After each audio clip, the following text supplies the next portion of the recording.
It's about time. We are coming at ya with facts. Oh, you gotta love good evidence-based TikTok.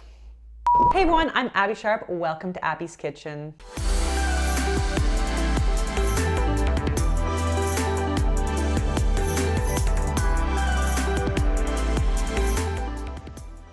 Today's video is sponsored by Built Bar, and we're gonna be looking at 5 nutrition and weight loss facts from TikTok that sound a little bit like BS, but are actually evidence-based. Okay, but first, let me tell you about my sponsor, Built Bar. So if you know that I do enjoy me a Built Bar on the regular because, they're packed with protein and they actually taste like chocolate because they're made with actual chocolate. And you know what I always say about this zero guilt on the package? Unless you stole from a baby, all foods are zero guilt foods. And these delicious little nom-noms are definitely no exception. So, today's flavor.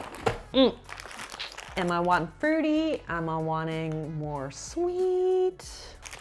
We're going with the peanut butter brownie. Feels like a brownie day, doesn't it? Oh yeah. Anything peanut butter is my jam. Ooh, this is my jam. Turn that song off. This is my jam.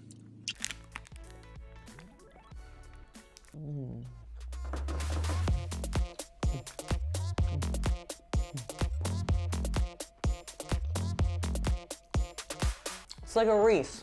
It's so good. A Reese with 19 grams of protein. Cannot complain about that.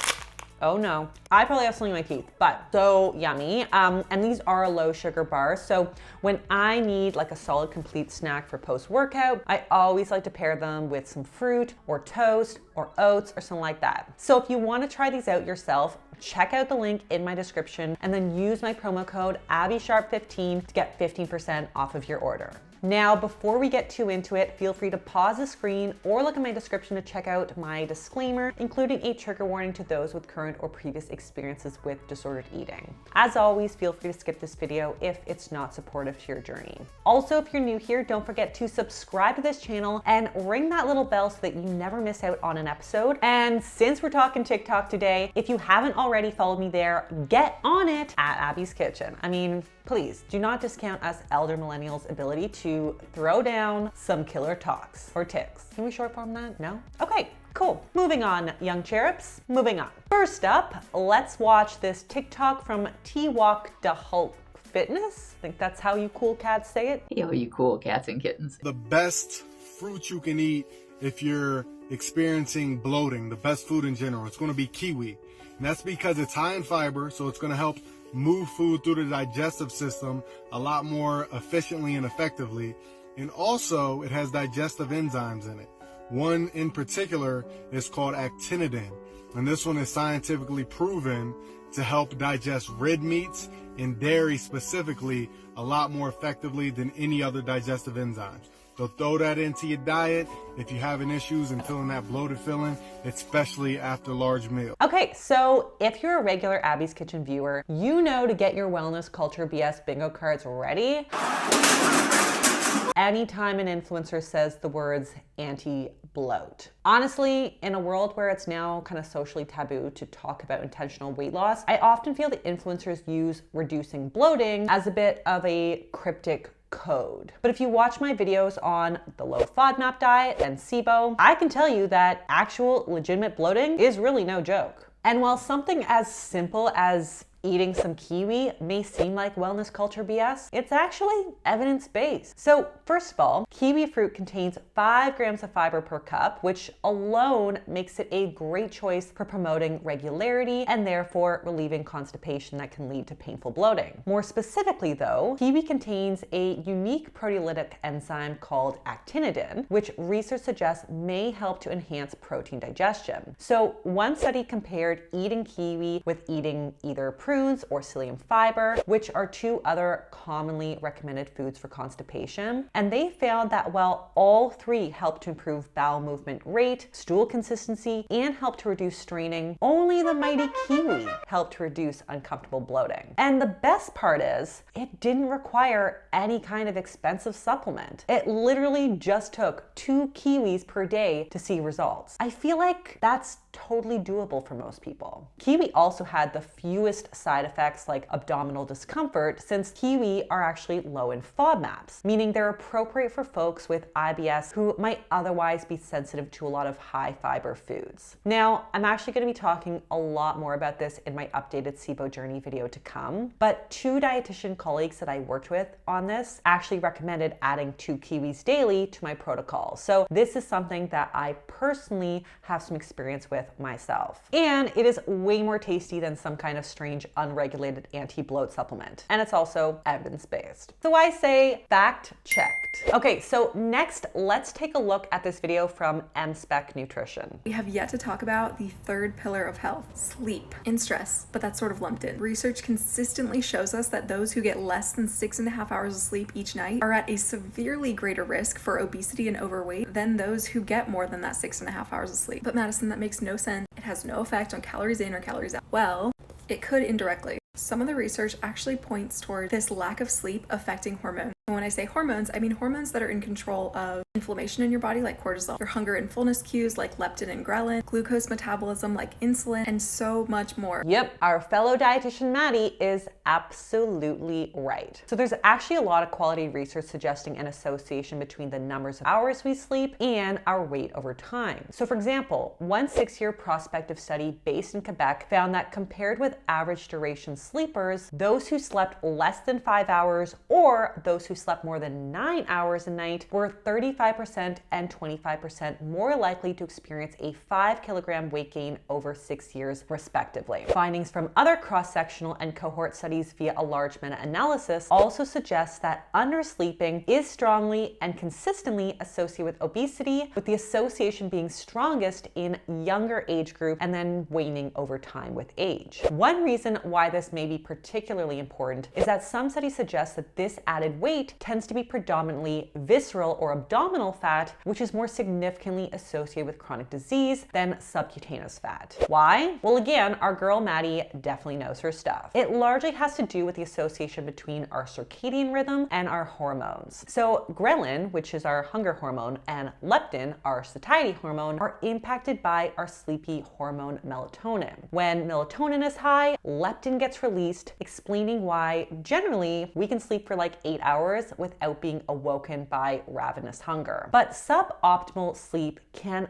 definitely mess up these hunger signals. So one study found that after just 2 nights of 4 hours of sleep, participants had 28% higher levels of ghrelin and 18% lower leptin in their blood than participants who slept 10 hours a night. Now, the sleep-deprived participants also had 24% greater self-reported hunger and 23% greater appetite levels. Not ideal, obviously, if you're trying to lose weight. Now, another satiety hormone, peptide YY, also seems to be affected, with research suggesting a decline in levels after sleeping just 5 hours a night for 2 nights. Now, aside from the impact on appetite hormones, it also seems that chronic poor sleep can also lead to metabolic changes that favor fat gain and muscle loss. So sleep deprivation is a huge stressor on the body, which can cause our stress hormone cortisol to rise. Now, cortisol basically works in opposition to that sleepy hormone melatonin. So when one is high, the other's low, and vice versa throughout the day. Now, it's completely normal for our cortisol to be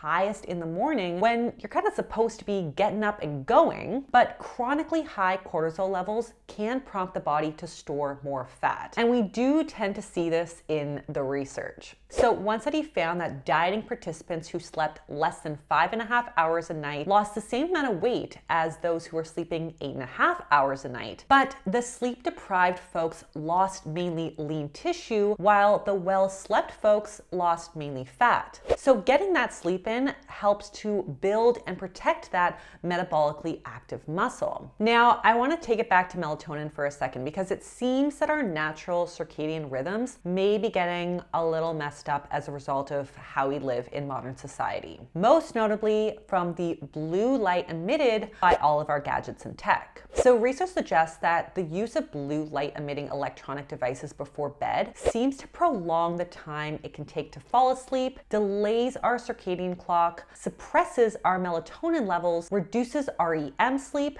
and reduces alertness the next day. So not surprisingly, other research suggests a significant association between the the use of light-emitting electronics and obesity over time. This is why it's a common recommendation to try to power down in the hours before bed. And I know it's really hard because, well, you're probably using your phone or your iPad right now to watch this video, but it may actually make a huge difference for your health. Other reason for this association between poor sleep and obesity are more practical, I guess. So it's worth pointing out that the more hours you're awake, the more opportunities you may have to eat. Sleeping is kind of like a forced fast, if you will. I mean, if you have dinner at 6 p.m. but you don't go to bed until midnight, there's a greater likelihood you're going to want to have another meal or two than if you were to have gone to bed at 8, like some of us cool cats do.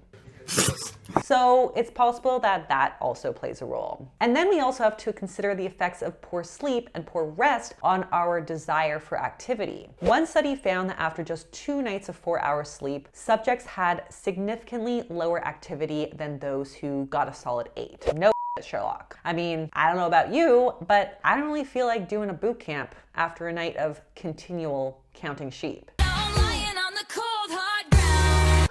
Now, there's still a lot to learn in terms of the underlying mechanisms of this relationship, and like everything in nutrition research, it is not without confounding variables either. But I do think we can all safely say that sleep is pretty important for our overall health. So I would way much rather people focus on sleep hygiene than on fasting windows or magical supplements or bogus food combining rules. So I would say fact, check. All right, let's now move on to a TikTok from Luke Hanna Nutrition.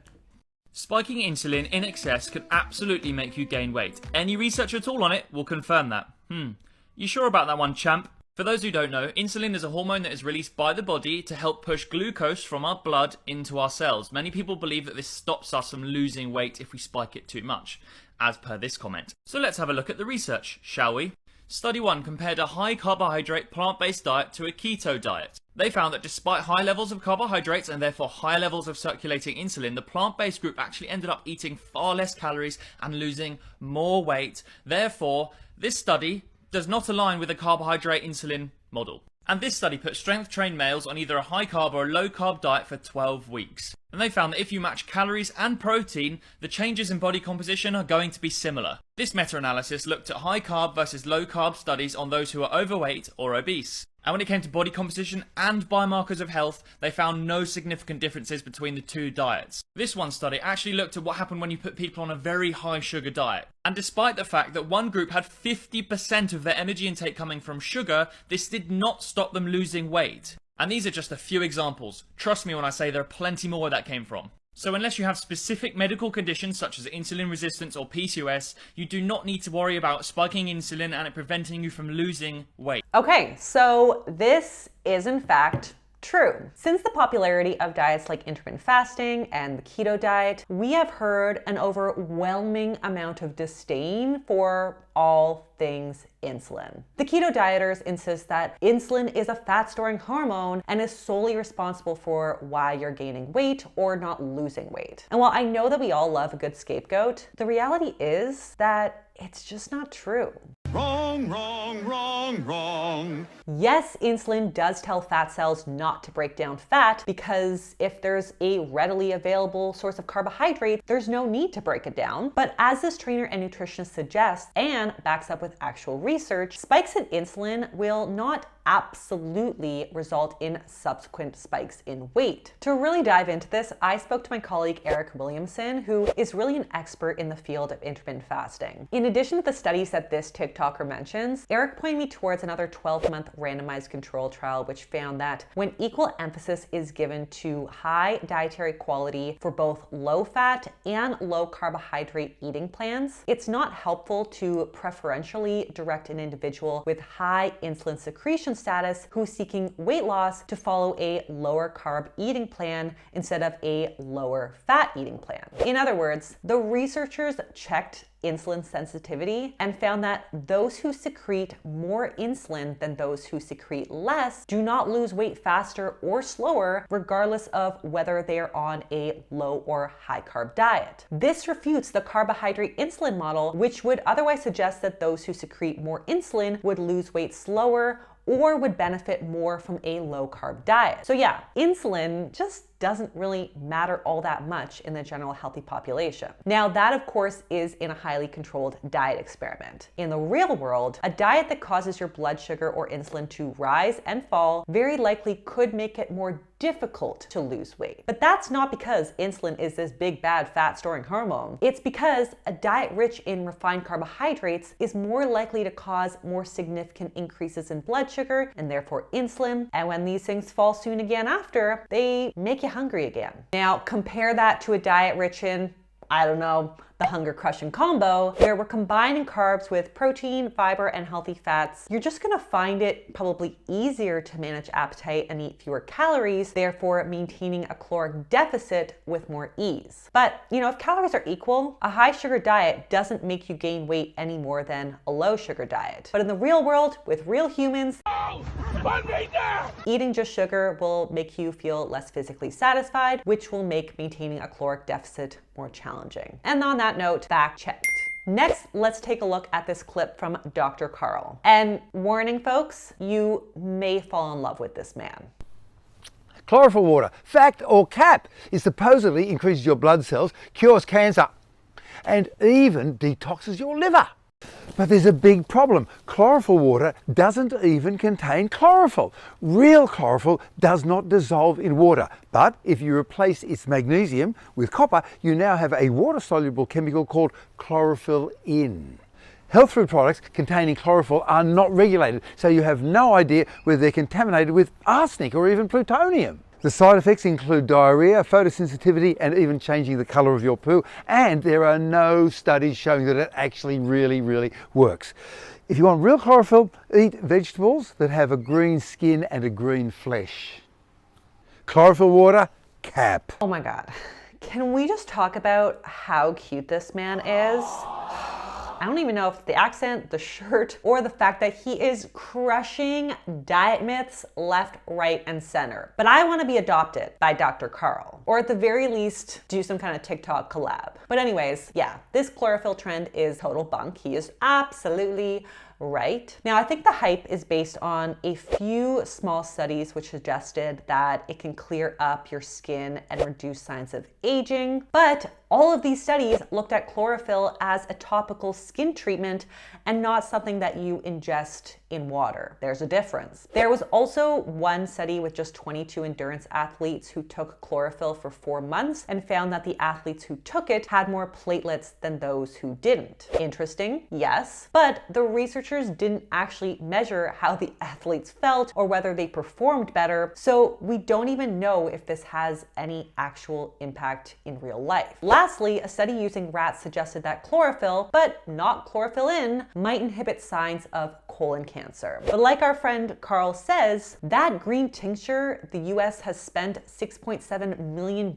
on in 2021 alone isn't even real chlorophyll. It's a semi-synthetic mixture of sodium copper salts derived from chlorophyll called chlorophyllin. And as he said, there are some side effects to be worried about, like gastric upset, photosensitivity, sunburn, and a rare rash called pseudoporphyria. I don't know, but it does not look like a day at the spa. So not only does this stuff not cure cancer, but theoretically, one might argue that it may actually increase your risk of cancer if you're chronically getting sun damaged and burned. Now, obviously, this is me being a sassy biatch, and I really don't think that the risk is high enough to warrant any kind of concern, but I say that only to point out how ridiculous these wellness influencers' claims actually are. Finally, as we discussed in my video on supplement regulation right here, it's kind of the Wild West when it comes to supplements like these. They are not regulated by the government at all, so it's really left to the consumer to find a product that's been third-party tested for purity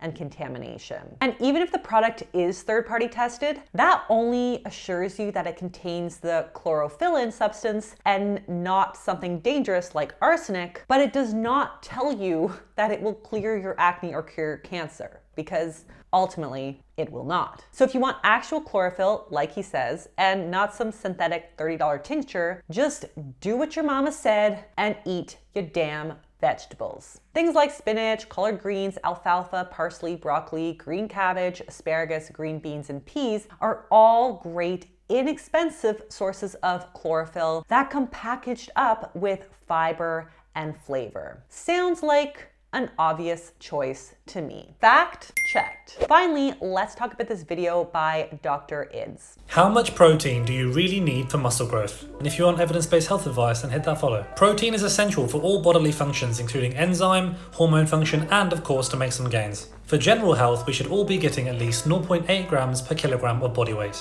But to optimize muscle growth, a common recommendation is to have 1 gram per pound or 2.2 grams per kilogram. Some studies suggest that having above 2.2 grams per kilogram is optimal, but the issue with this study is that they only had 2 groups. The first group had 1 gram and the second group had 2.3 grams per kilogram. This means we can't ascertain the point at which adding more protein becomes pointless. Plenty of evidence shows that having 1.3 to 1.8 grams spread across 3 meals is optimal, and going beyond that is unlikely to provide any additional benefit. The exception to this is when you're in a calorie deficit or losing a substantial amount of weight. A systematic review suggested that going above 2.2 grams per kilogram may be best to minimize muscle mass breakdown. Yes, yes, and yes. Yes! Yes! So this is such a highly asked question that I threw my own hat in the ring to answer this one myself in an Ask Abbey video right here. But here's the thing, depending on who you ask, you're going to get super different answers. And that's because the research we do have, including the studies that he lists, are often relatively small. And in some cases, they're done on very specific populations like athletes or other physically active individuals. Now, what I can pretty confidently say is that the current RDA of 0.8 grams of protein per kilogram of body weight is literally the bare minimum to prevent malnutrition. And when there are literally only 3 macronutrients that we need to focus on, do we really want to invest the bare minimum in the macronutrient responsible for our enzymes, hormones, muscle function, and metabolism? I don't know. I just think it deserves a little bit more effort. So the exact amount of protein each individual needs will be highly individualized based on body composition, goals, sex, activity, etc. But here are some general guidelines to get you started.